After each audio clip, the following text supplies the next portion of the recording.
Hi, this is Carlos Diaz, Library Associate at St. John the Baptist Parish Library, and this is a book talk.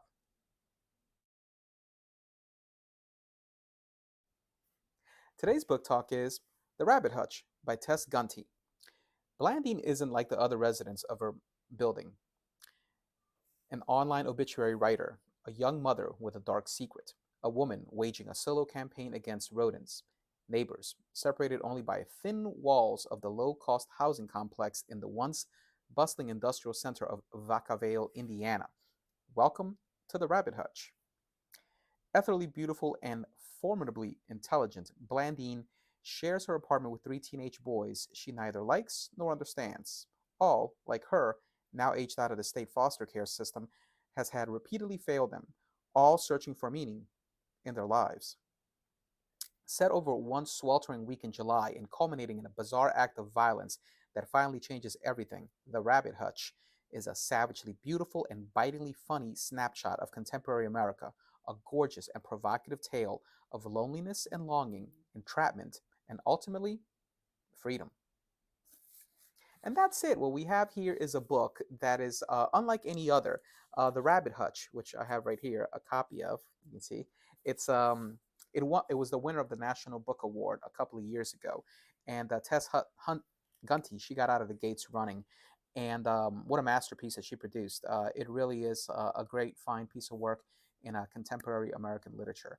I'm a fan of short stories. I truly enjoy them. I did a couple of in May, but I felt that this was necessary in June, especially since it's an award winner. I also want to go ahead and highlight award winners when they're worthy of the work, and this is no exception. And again, the characters, the way this normally short stories, you have like each story is the 10 or 12 pages, the whole collection. You get 300 pages, you get about 15 stories, give or take. But the way Tess Gunty, the way she set it up here is that um, it's the apartment complex. So it's that's like that running joke where why did it call an apartment when we're all close together?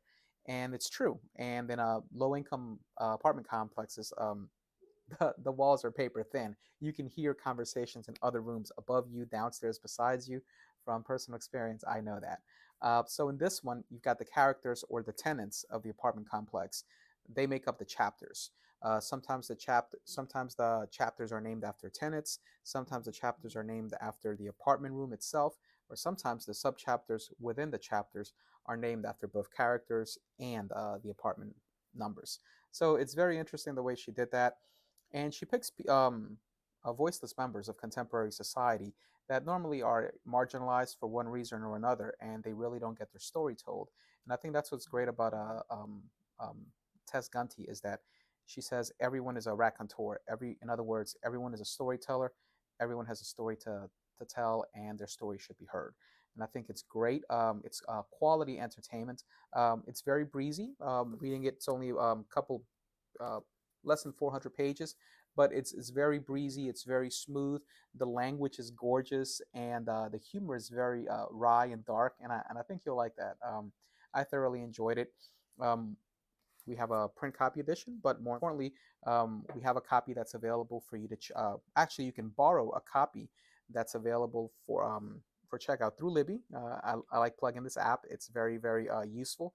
Just go in there, set up an account, and you can check it out with your library card there. So again, if you want to check out a book that's very insightful, very emotional, has a lot of empathy, and something that'll stay with you long after you turn that page, I highly recommend that you read The Rabbit Hutch by Tess Gunty. Thank you very much. This is Carlos Diaz, and this is a book talk.